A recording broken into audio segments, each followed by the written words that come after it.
Welcome back to the Deep Dive.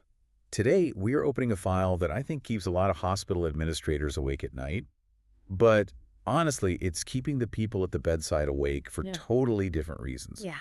We're looking at what the data calls the silent hemorrhage in healthcare operations. It's a dramatic term, I know. Oh, But yeah. when you actually, peel back the layers of the spreadsheets we're looking at today, hemorrhage is probably the only medically accurate way to describe it. And we aren't talking about blood loss here, though. We are talking about brain drain. Hmm. Specifically, the incredibly high cost, both in dollars and in morale, of early career nurse turnover. I was looking at these numbers before we started, and it's just staggering. It really is. You hire a bright, enthusiastic new grad, they have the degree, the license, the stethoscope is shiny, Mm. and then 6 months later, poof, gone. And you are left holding the bag. You're scrambling to fill the shift. You're paying overtime. You're calling in agency staff at At triple the rate. triple the rate. Yeah. And worst of all, you have to start the whole recruitment cycle all over again. It's a revolving door that is spinning so fast, it's practically generating wind. But today isn't just about admiring the problem. We know retention is a nightmare. The mission for this deep dive is to look at a specific operational lever that might actually stop the bleeding. We were looking at a role called the stat nurse. Which, and I should clarify this up front, is not just another nurse on the payroll. Right. And that's where I want to push back a little later because adding headcount is always a tough sell. But the research suggests this isn't about capacity, it's about capability. It's about adding a specific kind of layer to the care team. Exactly. A layer to address this phenomenon called transition shock. Transition shock. That concept, transition shock, is really the diagnosis we need to understand before we can even talk about the cure. Because if you don't get why these new grads are walking out the door, the stat nurse role just looks like an expensive luxury. Okay, so let's start there. Let's double click on this transition shock. Mm-hmm. I've heard of reality shock before. Is this just the, I don't know, academic way of saying the job is harder than they thought? It's so much more visceral than that. The Yeah. source material, it paints a pretty brutal picture. Think about nursing school. Okay. It's a controlled environment. You have an instructor hovering over you. You have time to look up a medication before you give it. You have time to process what you're seeing. It's linear. And then you graduate, get your license, and boom, you're on the floor at 7 a.m. And the safety net is gone. The sources describe it as an immediate collision between the idealized version of nursing they learned and the cognitive, emotional, and time pressures of actual practice. So it's not just that it's hard. No, it's that the fundamental rules of engagement change overnight. Wow. There was one statistic in the notes that actually made me stop reading for a second. It said job stress is a predictor of turnover and tension as early as 8 weeks into practice. 8 weeks. That is wild to me. 2 months? You haven't even figured out where the good break room is yet. You're barely out of orientation. In many cases, you are still in orientation. And that tells us something profound. This isn't burnout. Burnout takes years. Right. This is rejection of the environment. It's like a biological survival response. The data suggests that by the 2-month mark, these new nurses are already looking for the exit because their nervous systems are just overwhelmed. Okay, so if I'm a C-suite executive listening to this, I'm thinking, we give them orientation. We give them preceptors. Why are they overwhelmed? Because the operational stressors are hitting them all at once. The first one is obvious, workload. But it's nuanced. It's not just too many patients. It's the complexity. Right. The data shows a massive correlation between high acuity units like ICU or step down in early turnover. Which makes sense. I mean, the stakes are life and death. Exactly. But combine that with frequent floating. Imagine you're 8 weeks in. You're terrified. And then the charge nurse says, hey, we're short on 4 West. Go cover that unit. You don't know the codes. You don't know the layout. You don't know the team. That just spikes your cortisol through the roof. You're treating a novice like a veteran. Precisely. And then there's the physical toll. Right. We gloss over this in healthcare, but the sources highlight sleep disturbance as a major predictor. I feel like tired is just the default setting for a nurse, though. It is, but look at the physiology. We are talking about rotating shifts flipping from days to nights. When you do that to a human body, your executive function drops. Emotional resilience drops. Okay. So now you have a new grad who is cognitively overloaded, physically exhausted, and likely operating with the decision-making capacity of someone who is, legally drunk because of sleep deprivation. And that's when they make a mistake. Or they fear making a mistake. And that fear is Right. paralyzing. And this is critical. The sources talk about the support vacuum. We assume that because we assign a preceptor, the new nurse is supported. But the data says otherwise. Oh, so... Because the preceptors are drowning too.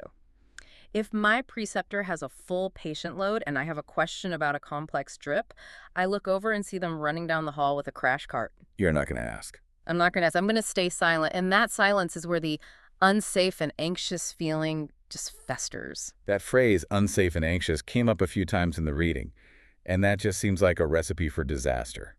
If I feel unsafe, I'm not learning.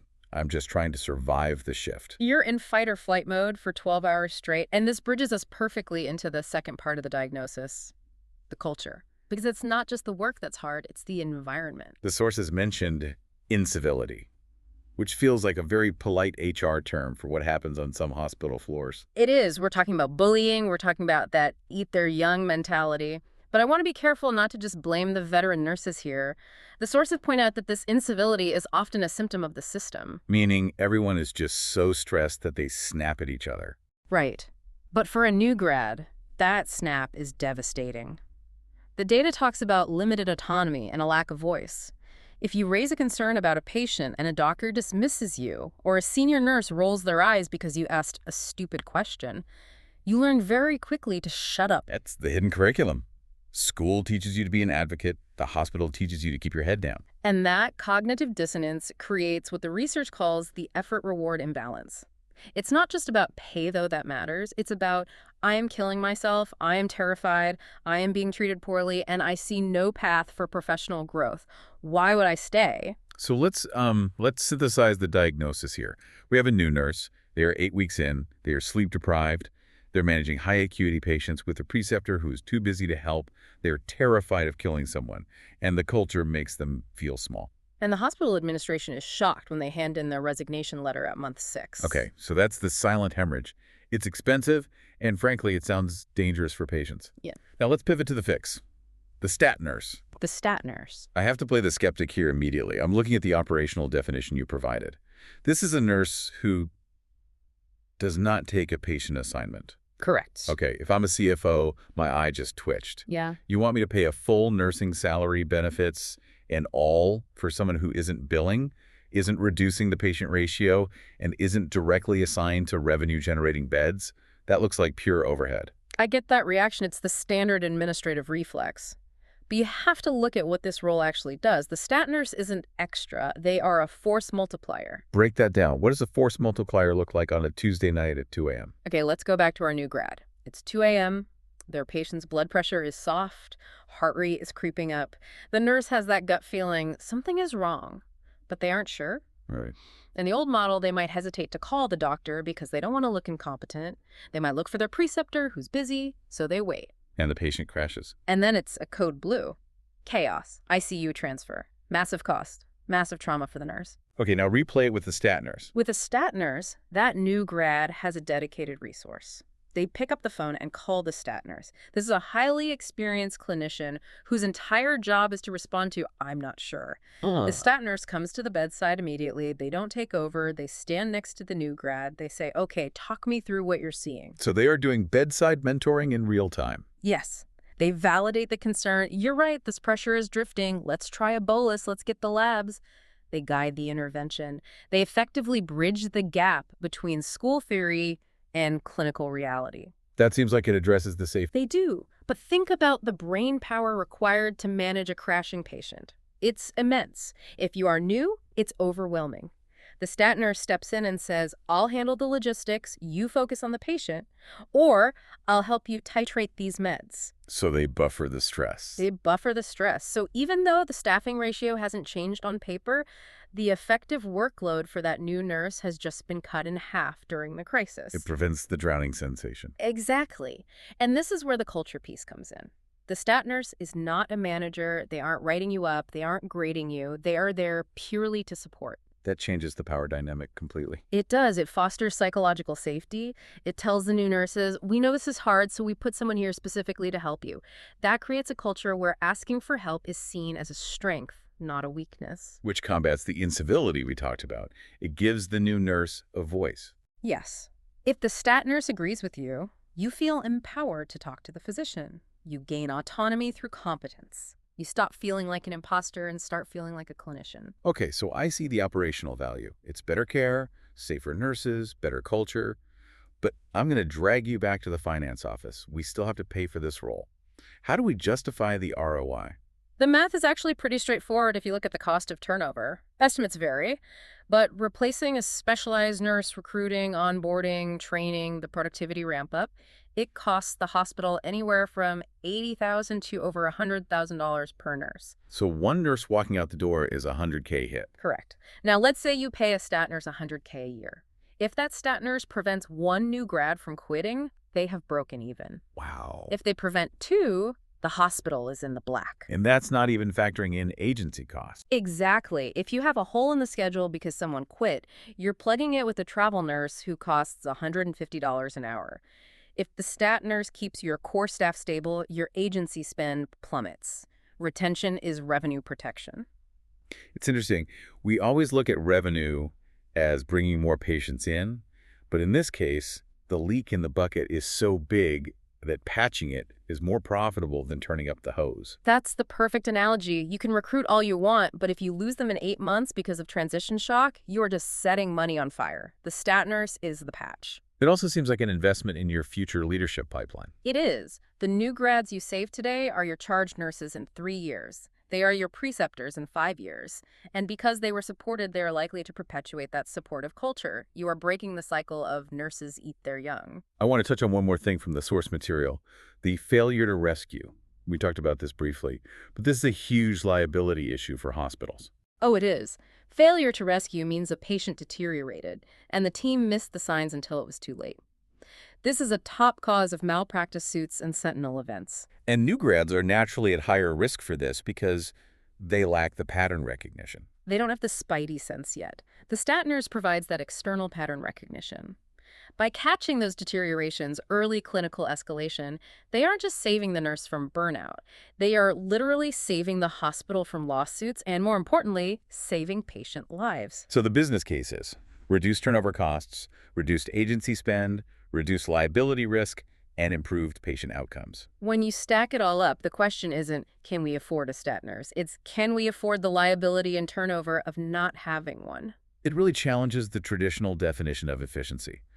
I think we often confuse efficiency with lean, but running a skeleton crew isn't efficient if everyone quits. Right. Efficiency means having the right resources to do the job sustainably. The stat nurse is an investment in sustainability. It transforms the unit from a place of survival where everyone is just counting the minutes to a place of professional growth. And that professional growth piece is huge. We mentioned earlier that lack of growth is a turnover driver. This role seems like it turns every shift into a micro-learning opportunity. It's continuous bedside education. It's not sitting in a classroom watching a PowerPoint. It's learning how to manage a septic patient while managing a septic patient with an expert by your side. That is how deep learning happens. So as we wrap this up, I want to go back to that ticking clock. 8 weeks. It's a sobering timeline. If we know that the stressometer hits the red zone at 8 weeks, relying on a standard orientation program feels negligent. It feels like we are setting them up to fail. We are throwing them into the deep end and hoping they learn to swim before they drown. The stat nurse is the lifeguard. That's the takeaway for me. We are seeing a structural problem, the gap between school and reality, and we need a structural solution. You can't just tell people to be more resilient. You have to build a system that supports resilience. Exactly. You have to operationalize support. Hope is not a strategy. A stat nurse is a strategy. To all the administrators listening or the nurse managers trying to fight for budget, take a hard look at your turnover data. Look at when people are leaving. If it's in that first year, you might have a transition shock problem, and this might be the file you need to open. Stop the silent hemorrhage. Thanks for diving in with us. We'll catch you on the next one. Take care.